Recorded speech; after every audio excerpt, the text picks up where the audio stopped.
we started early. Just because there's so much to get through from Lorecast that I think it's going to take um, a fair amount of time to get through, and I was hoping to do some in French after this stream. So hopefully this works out. I hope you can see the card. I have some notes. Let's go over Lorecast, the very first ever Lorecast. Something I was very, very excited for, to see the community like all come together in the like official location. It was a lot of fun. So first up, they showed us a trailer, which I will not be showing because I haven't downloaded it, and I'm pretty sure you can find it on their official channels, and I don't want to creep into any copyright issues. So I will go straight in with the first cards that we got revealed. These are cards that will be offered to people that take part in the Lorcana Challenge. So first up, this is Dragonfire. This is a card from set 1. They have made this beautiful art, and this is going to be given to every single person that participates in the Lorcana Challenge. A bit more on that a bit later, but yeah, so this card, absolutely stunning, will be handed out to anyone that takes part in that Lorcana Challenge. Next up, we got revealed this stunning Let It Go card. Again, it's a card that we know from set 1. Again, with that slightly altered art just to make it a bit more special. This will be given to anyone that is in the top 64 of the Lorcana Challenge. And also they have let us know that there will be other ways to get hold of this card.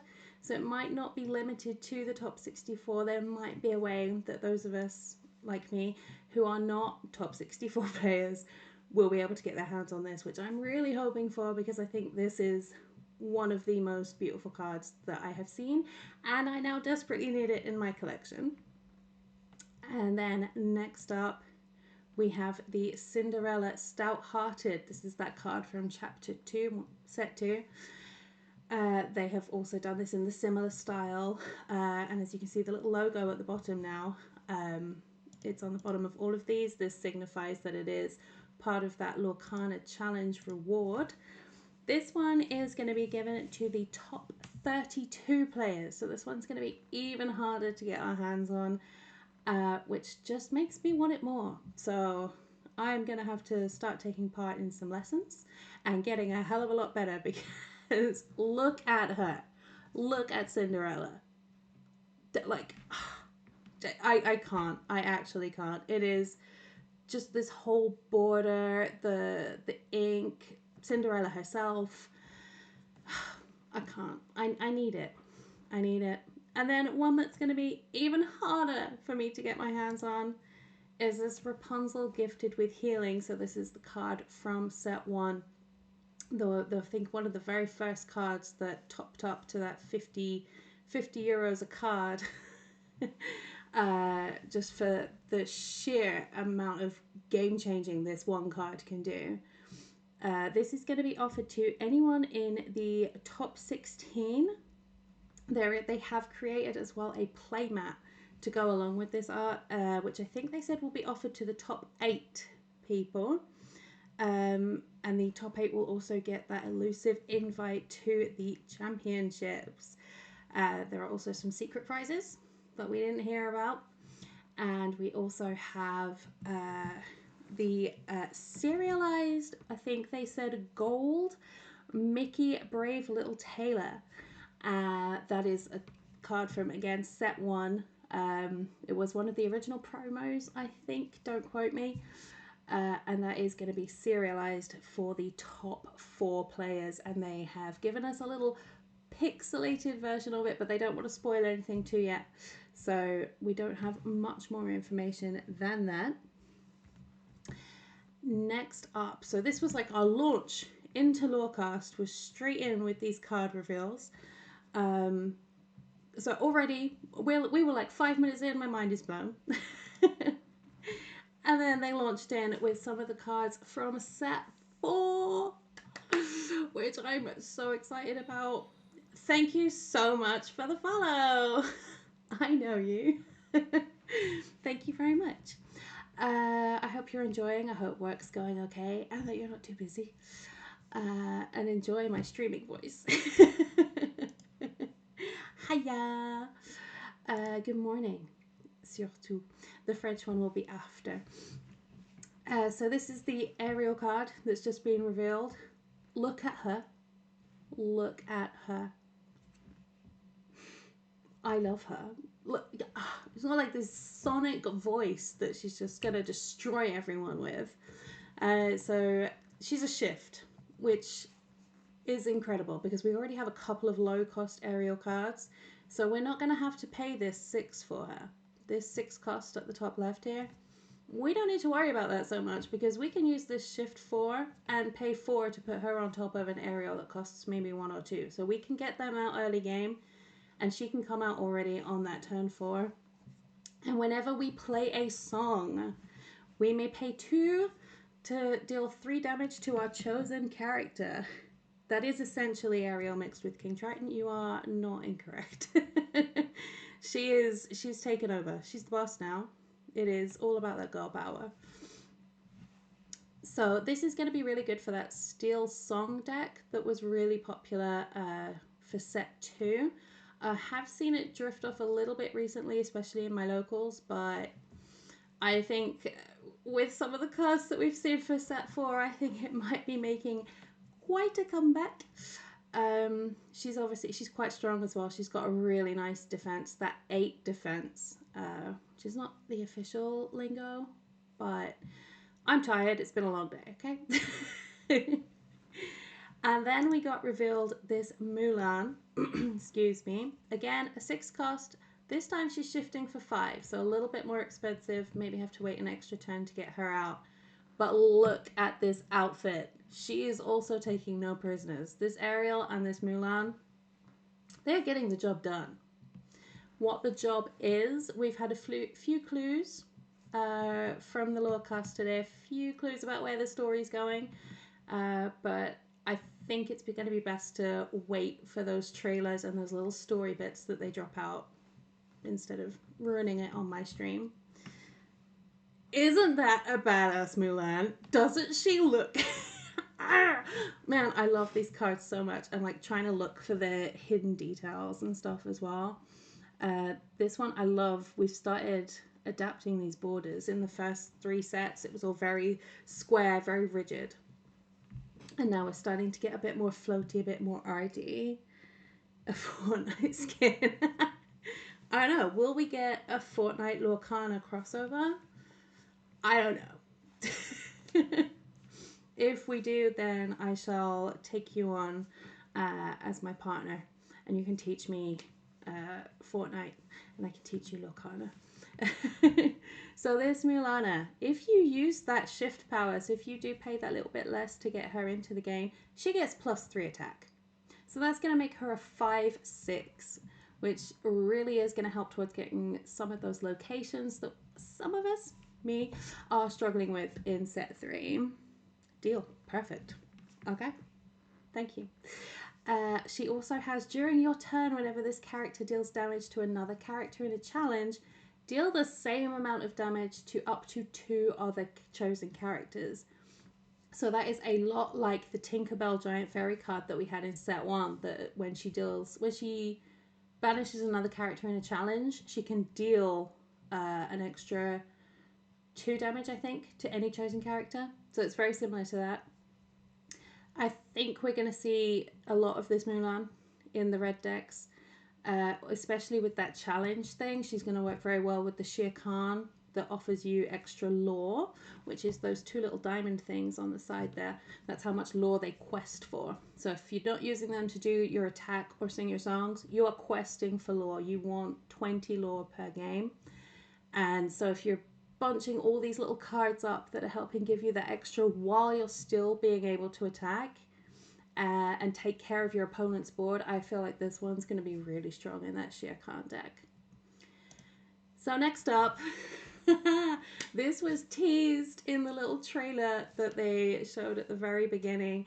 It was the introduction of the Madrigal family. Ah, oh my god, this opens up so many possibilities, especially now we've got those locations in place. That whole mechanic with locations. We could get Casita. We could get every single room in Casita. Like, this opens up a lot of possibilities. And the first card we got shown was the Mirabelle Madrigal, the gift of the family, obviously. She has support, which I think at the moment is not seeing as much use, the support decks, in the competition kind of circuits and the locals. Again, we'll touch on it a bit later. I think there are opportunities where support is going to start coming up. She's so freaking cute. Look at her. Look at her. And like, the art style, like, it's a little bit retro, but it keeps her like authentic, like, charm. I don't know what it is, but this card just gives me like butterflies. Apt. Uh, Whenever this character quests, your other Madrigal characters get +1 lore this turn. So she's questing for 2. She's going off on that adventure. She's getting 2 lore. Well, they had to introduce some other members of the family, right? So out comes Dolores. She is a 3/3. When you play her, if an opponent has an exerted character in play, you may draw a card. I love cards that draw. Purple's seeing a lot of it. So I don't think purple needed that many, like an extra one. But you know what? It adds in a little bit more choice to which cards you're going to play. Look at her. She's so beautiful. I think she's my favorite character as well from Encanto. Except for my very strange crush on Bruno that we are not going to talk about. So, as well, I think this is an ability that you're probably going to be able to use quite a lot, because I was thinking about this in the purple. You also have those Mim cards that can help bounce cards back to your hand. So you could play Dolores multiple times, and your opponent, more often than not, is going to have an exerted character in play, because they exert to sing, they exert to quest, they exert to attack. So more often than not, most rounds, you are going to find your opponent has an exerted card. You slap her down, and you get an extra card draw. Like, you can't complain. Bruno is the dude, right? I don't know what it is. Is it that he's a creepy dude living in a wall? I don't know. But, all the feels. Hello, Alexa. I am good, thank you. How are you? I do have stream open on my laptop. I don't know why I keep looking at my phone. I did see you message me, by the way, on Twitter. My Twitter is bugging out, so I can't read my DMs. It says unable to access instant messages at the moment. So I have seen. I will reply whenever Twitter decides to not be useless. It feels like she's about to turn into a villain with this visual. You know what? I see that. Like, all this spooky dooky smoke stuff. Is Dolores going to become a villain? That's the fun thing with Lorcana, because Storyborn usually means they're, what's the word in English or in French? Like, they're relative to their character from the film.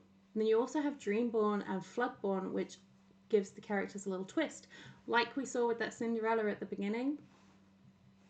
Where is she? Let's go back. This Cinderella, she's a Floodborn, because Cinderella from the movie probably would not be in armor. She would not be a knight. So this Floodborn just gives her a little twist. So we could see a Floodborn Dolores who's using her powers for evil. See that in Encanto 2, Curse of Madrigal. You know what? I can neither confirm nor deny these rumors of this movie. But I should probably deny them. It's my boy. It's my boy. It's Bruno Madrigal. He is out of the shadows. He has got that famous lime green color associated with the villains. You know, that little twist they keep throwing at us. illuminating him in lime green made us go into that movie thinking he was going to be the big bad villain, and he was actually just a poor and misunderstood uncle. So, Bruno's power. I said to myself, if they don't do that, I'll write a fanfic. Yeah, go for it. I mean, you got time, right? During night shifts? Go for it. I will be your very first reader.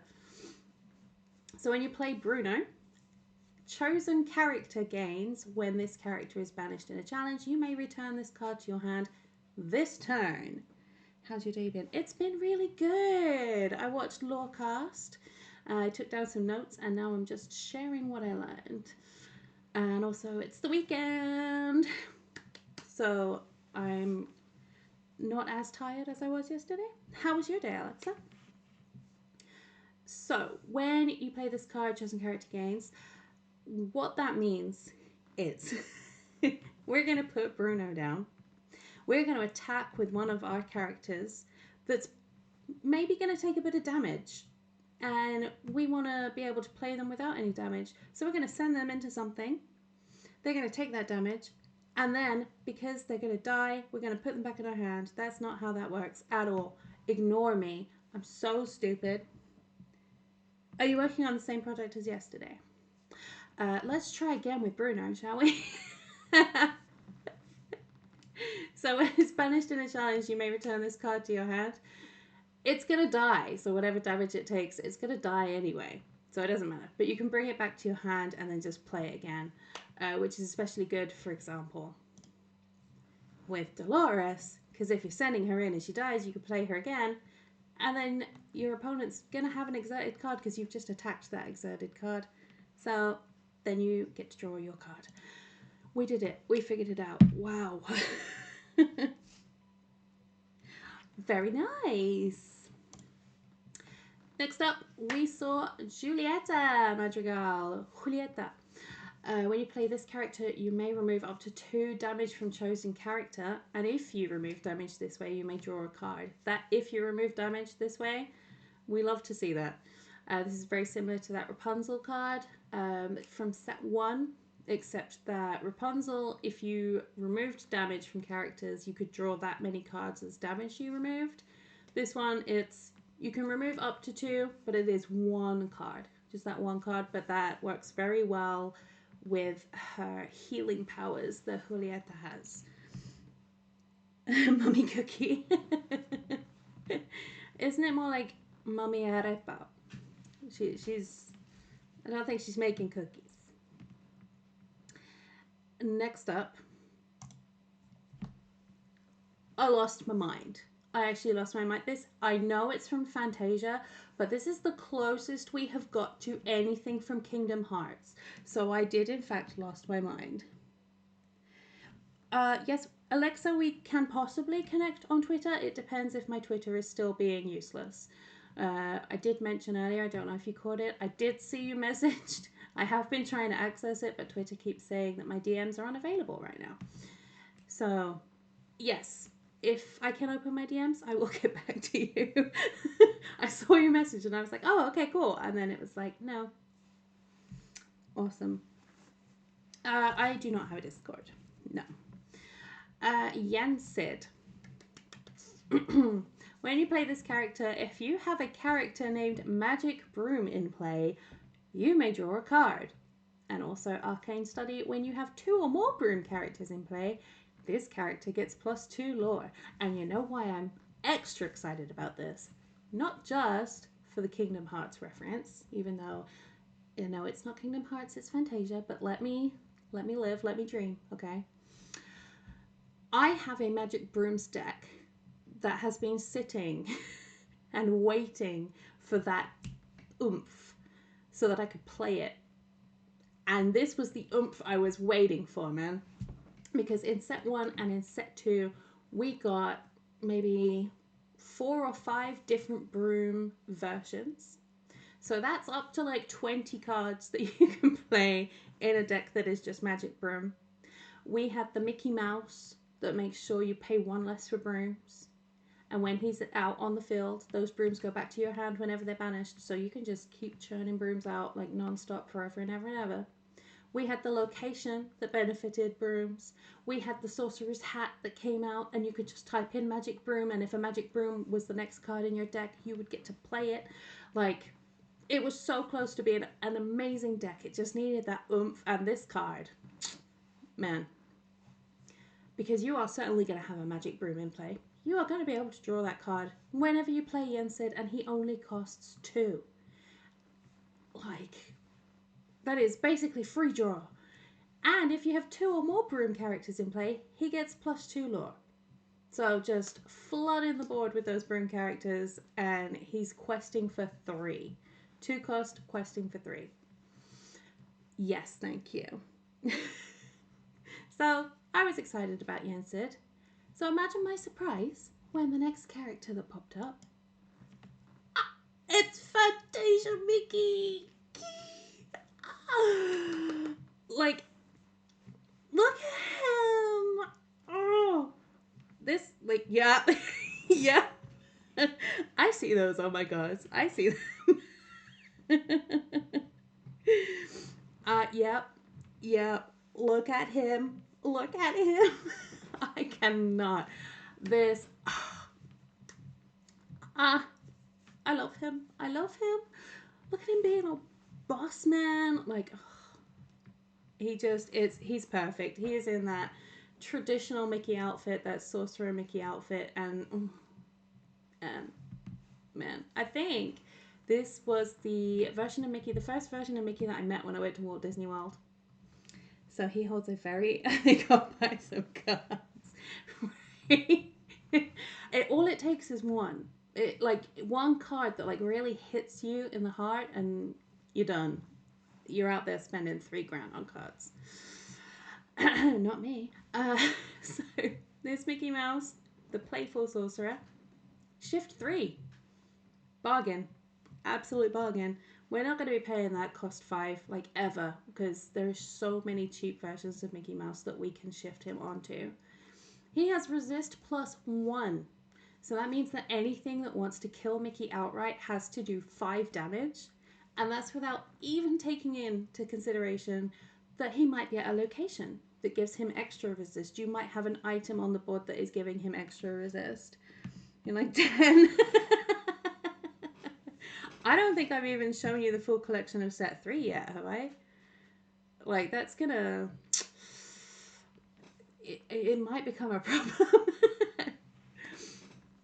And his ability. When you play this character, deal damage to chosen character equal to the number of broom characters you have in play. Guys, this is insane. Again, for that broom deck that I am.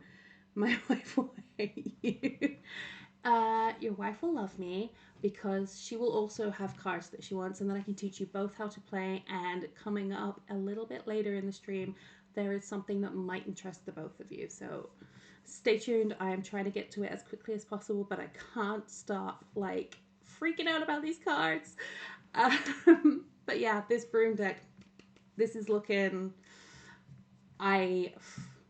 I've got a couple of months to wait, but I'm ready. I'm ready to take my broom deck down to locals and sweep the board. I did actually name my broom deck Sweeping Lore. A little round of applause for the really bad pun.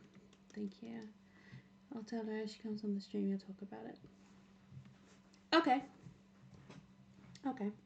I'm also going to record the stream in English and in French and then put it on YouTube. So if anyone didn't catch it or wants a recap, it'll be there tomorrow. Oh, this one is not in order, but here's another one of the Madrigals. Perfect. It's deal. Louisa Madrigal. She's strong. She's got the rush. So you don't have to wait for her to dry, which is what you call the state of the card as soon as you play it. So you pay the 4 for Louisa.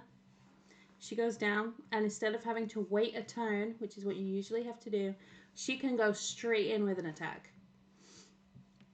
So she's going to get rid of anything that you're worried about and that's making you worry about questing. Send her in, take them out, and then you can go questing all nice and safe. She's that protector of the family madrigal, so they can go out collecting all that other lore, and she's just going to come in and go, boom, no, off you go. And there's also Felix, our little Felix. Not got any special abilities. He's just a nice flavored card to put into a madrigal deck. But he does quest for 2. So let's not neglect the 2 quester. And then we got our first look at the starter decks for set 4. It is Ursula's Return. And this is going to be the story that happens before the Illumineer's quest, if I'm not wrong. So these are the single player starter decks. Single player. Pay attention to that. So these are usually filled with 60 cards and 1 booster pack of 12 cards. And it is a set amount of cards. This time we've got yellow, purple in one and blue-grey in the other. And these are set up. His name is Felix. Is it not? It is. It is Felix. Oh, his name was the guy with the weather shift woman. No, because Mirabel even mentions his name in the song, right? Felix and someone like fell in love with the family madrigal, and that's how Abuela became an abuela.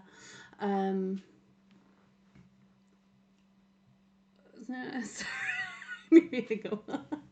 Don't, because I'm trying so hard not to get that song stuck in my head.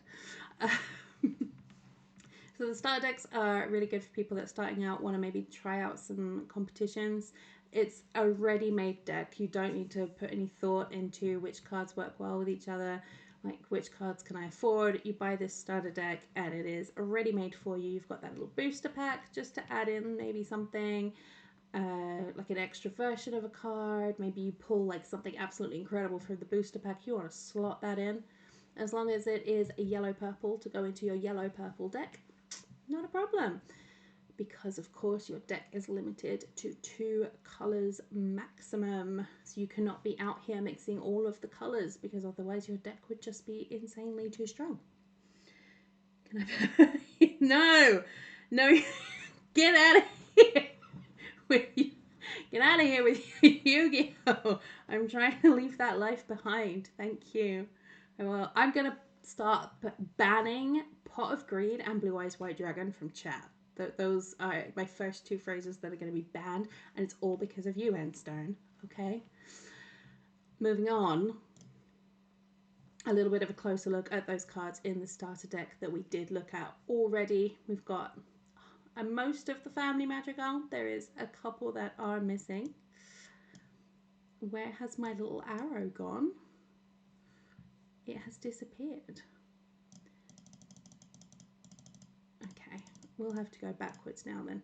Okay, so we have been through all of the cards-ish that got revealed.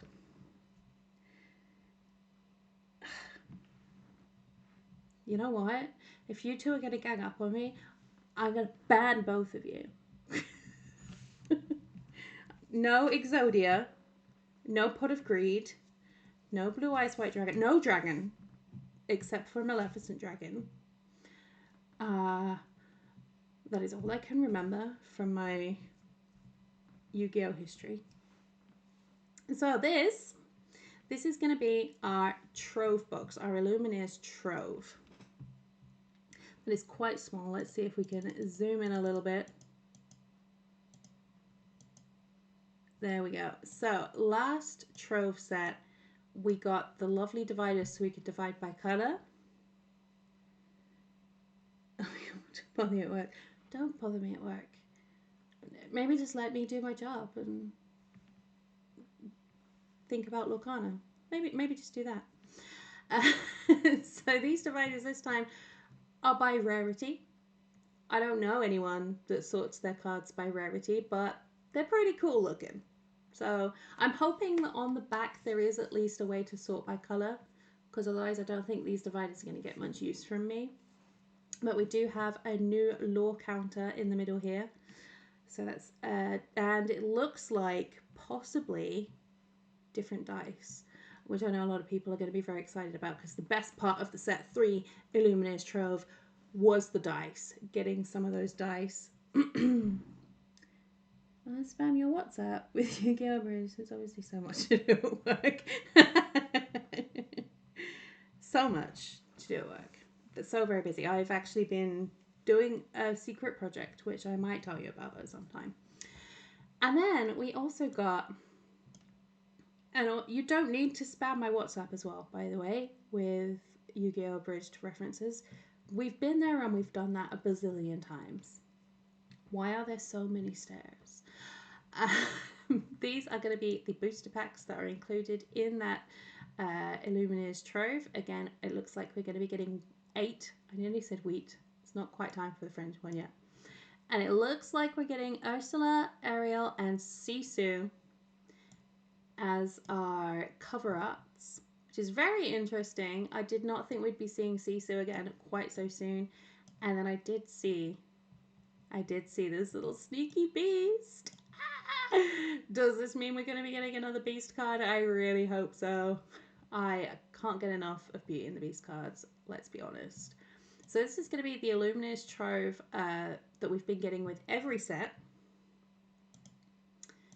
I don't want to... No, we're not going to go there yet. Those are spoilers. Now we're going to talk about the Lorcana Gateway very, very briefly.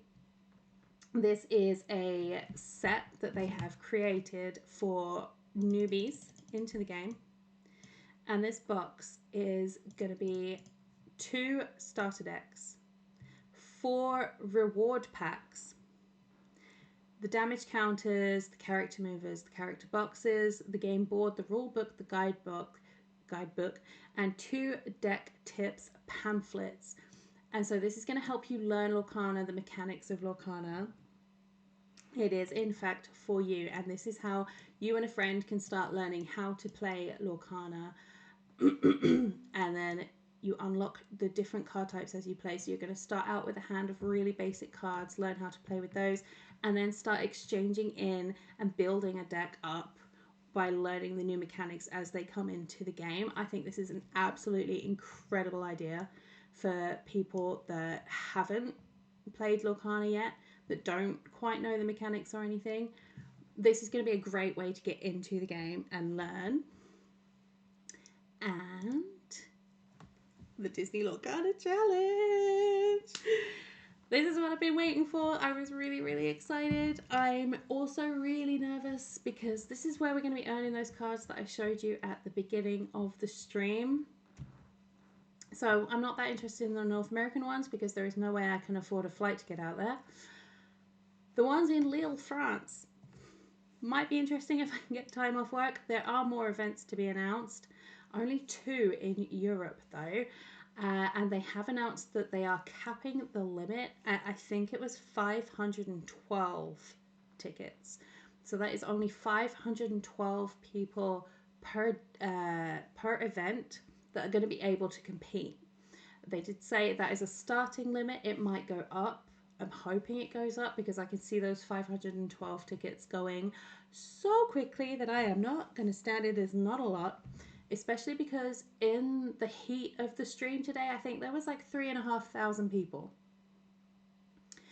And so that's obviously the people that were available to watch. People are going to be watching it afterwards as well. That is scary, scary low. And then we also saw this. This is new. This is something that they have introduced. This is co-op. So usually when you're playing Lorcana, you are playing 1v1 or 1v2 or 1v1v1v1v1. They have brought in a co-op version of Lorcana, which I am going to have to get my hands on so that I can play this with my 2 best friends.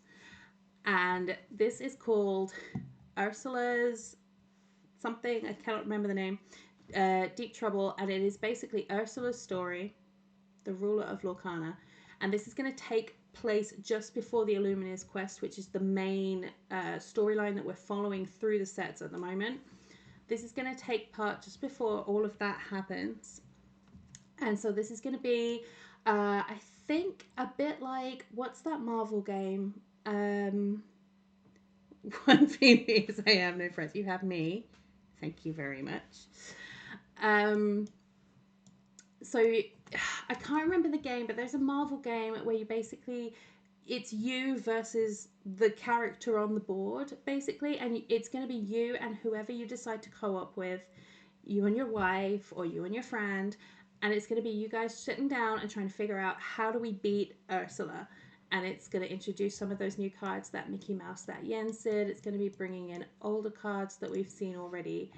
This Piglet Pirate, look at him. He's so cute. So yeah, they didn't give us much more information on how it works, but I do think this co-op game is going to be the best option probably for you, Mr. Minute Critique. What about villainous bit, isn't it? No, not villainous. It's it's very annoying because my friend has like the entire collection of it, and I can see like all the boards. Anyway, it's this I think is going to be great for you and your wife, more so probably maybe than the gateway. Maybe both. I think the gateway is only going to be like 20 to 30, I think. But yeah, definitely take a look into this cooperative version. I think it is going to be a lot of fun. I have got too many notifications coming through. Stop this. Okay, and then what else did we learn? Is that it? I think that's it. So we also got a first look from the official Lorcana app at this legendary Ursula, the Sea Witch Queen. Again, she's a shift. When she quests, exert chosen character, so that's a lot like some of the Elsa cards that we have seen. And then other characters can't exert to sing songs.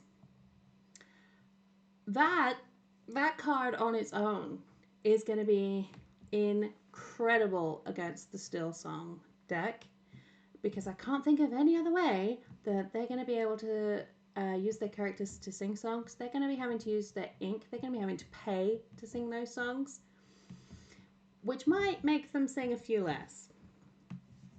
So, and also just look at her. Boss. She is the boss, and she is on a roll. And then I think, yep, we got our final card reveals. We have this new Rapunzel. When you have a character named Pascal in play, this character gains ward. So opponents can't choose them except to challenge. So you can't use anything like Dragonfire or anything that specifically targets characters. You can't use that on her. You can only attack her personally with another character card.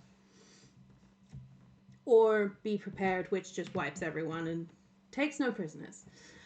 But she's so beautiful. I love her a lot. And we also got Super Goof, who also has Rush, so like Louisa from earlier. Red is a very rushy colour. There is quite a few characters already with Rush, so he fits in very nicely there, Mr. Super Goof. And whenever he challenges another character, you gain 2 lore. So remember what I was saying earlier about that Shere Khan deck, where when you challenge Shere Khan gains lore?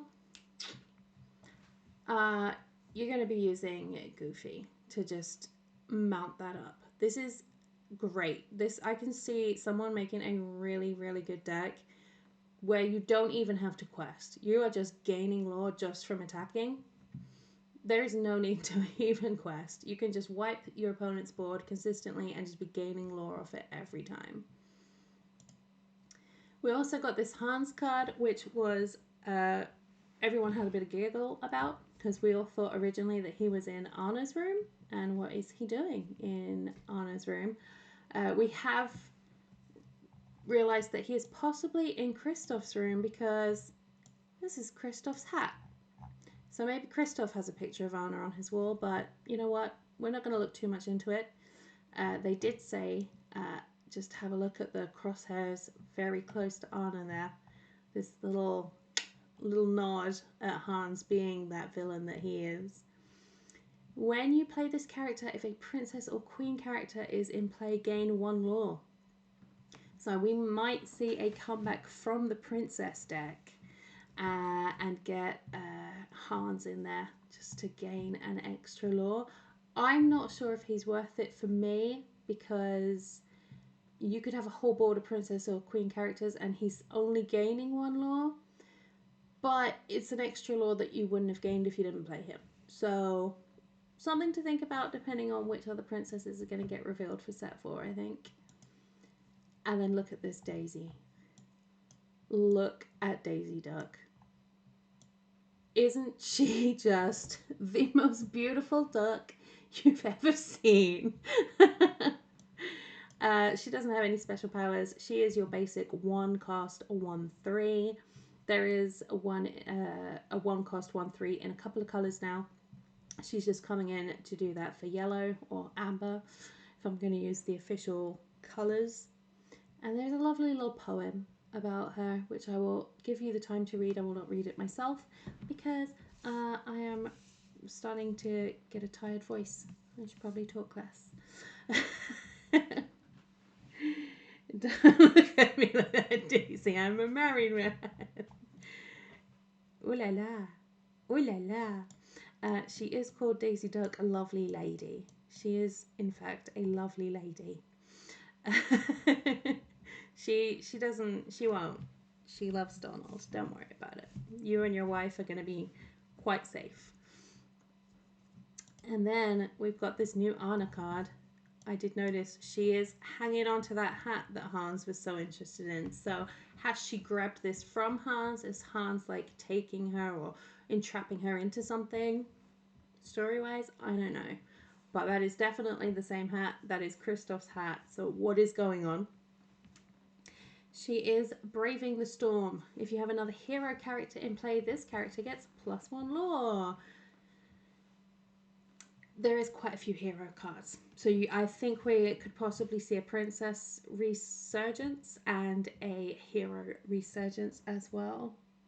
She killed him because she's peach. No, she did not kill him, even though she should have done, because Hans is evil. And Anna's the best and I love her. And then this Triton's Trident, this got everyone talking during Lorecast because banish this item, chosen character gets +1 attack for this turn for each card in your hand. If you are playing this on turn 2, you're probably going to have 5 or 6 cards in your hand, and if you are using those draw cards as well, you are making sure you have consistently got a full hand of cards. This is going to be able to give characters a lot of attack power, and that is going to be able to see into some of those awful locations with their 9 health. It is like you start the game with 7 cards in your hand. If you are playing a deck with a lot of those purple draw cards in, you could end up with like 10, 11 cards in your hand, and you could just make one character just wipe everyone out.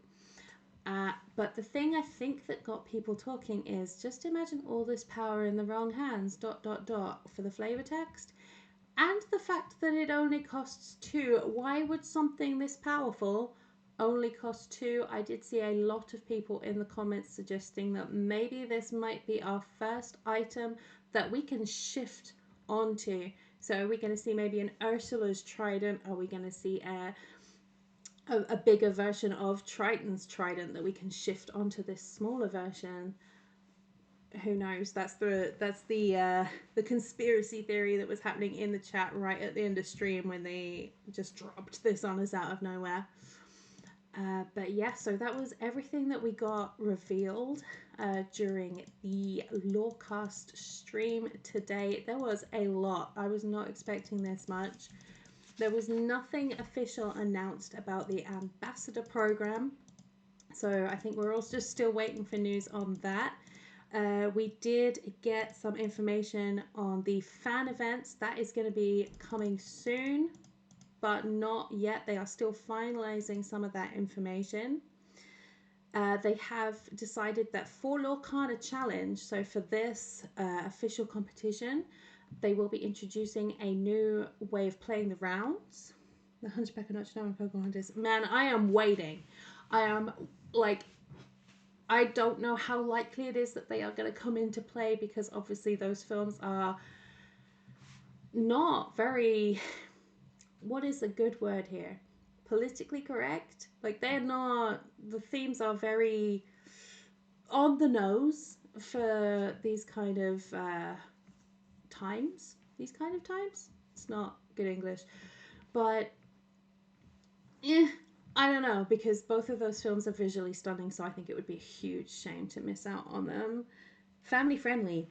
I mean, a lot of Disney films, if you really look into them, are not very family friendly. There's a whole lot of murder and backstabbing and all sorts of things going on. So, but yeah, maybe with the films that are less culturally sensitive. But we did see Peter Pan. We haven't, I don't think we've seen anything that was triggering from Peter Pan, though. It's just been Pan, Hook and the Lost Boys, and Tinkerbell. But we'll see. Oh God, I'm buying Lorcana cards. Honestly, I will lose my mind if and when we get Kingdom Hearts and if and when we get Hunchback of Notre Dame. Because Beauty and the Beast is my favourite Disney movie, but Hunchback of Notre Dame is the closest second you could possibly have. Like, it's that close. And Kingdom Hearts is just insane. It has my heart. So, we'll see. We'll see what we get. And just going through the notes that I took to see if I have missed off any of the information that they gave us. I don't think so. Oh, the rounds, the Swiss rounds. So instead of doing best of one or best of three, they are bringing in a new way of scoring. So you will play 2 rounds per person that you're playing against. Competitor. Oh, geez, my vocabulary is dying. So you are going to be playing 2 rounds, and you are going to get 1 point if you win 2 points if you win 2, and an extra point if you did win the 2 against the 0. I have explained that so badly. I'm so sorry. But the way they explained it, I'm hyped for it. I think it's going to take away a lot of the stress of, oh, I've lost my first game so horrifically. There's no point even worth trying for the next round, because you could win 1 round, you're still going to get a point, and that is still going to put you up on the leaderboard. So you're going to be going out, you're going to be trying to get as many points as you can. Each game matters on its own more than generally the round itself, which I think I am going to prefer as someone who has very 50-50 chances at the moment of winning. All of the decks I've tried, it's been a 50-50 kind of run. What else did we get? Rule sets. Official rule sets are going to be announced this week on the official Lorcana channel, so that is on their Discord and on their website as well. We are finally going to get some of those very important rules that we've been waiting for. I do know I've seen on Facebook and Twitter people asking about note taking, so we're probably going to find out if that's going to be allowed or not. I am just scrolling through these pictures just so that you can all recap what we've talked about. The judges program, they are going to do a soft rollout for Lorcana Challenge, but there is no official news as of yet, and they are going to sort of fine detail that and roll it out officially after Lorcana Challenge. But the soft rollout is during those Lorcana Challenge dates, so those ones in Lille, Germany, in Atlanta and Chicago. And then what else? They have got ideas in the works currently for being able to include children more. So maybe making things more accessible for children to be able to play in those competitions, even though there are children at my locals who are better than me. So yeah, there might be an under 18s league. We don't know yet, but they have said that is something that they are working on. And then the gateway we've already talked about. So that is it. That is the roundup of the Lorecast today. I shall leave you with this stunning picture of the Madrigal family in that single player starter pack that we are going to be getting. And I am literally on the edge of my seat waiting for my local game store to open up pre-orders so that I can order everything. Didn't even talk about the playmats and things that are coming. They did show us some pictures of those playmats that they are doing, incorporating characters from previous sets. I didn't get any pictures, so I haven't talked about them, but they are coming. There are more playsets and deck boxes and other merchandise coming with arts from the previous sets. So just because my favorite character maybe was in a different set and she didn't get a deck box, she didn't get a playmat. Yes, I'm talking about Belle. Maybe just because she didn't get that then doesn't mean it might not still be coming. So yes, I am gonna leave you here now. I am gonna be back in about 5 minutes pour le version français avec mon accent tout pourri. Yeah! So, à bientôt!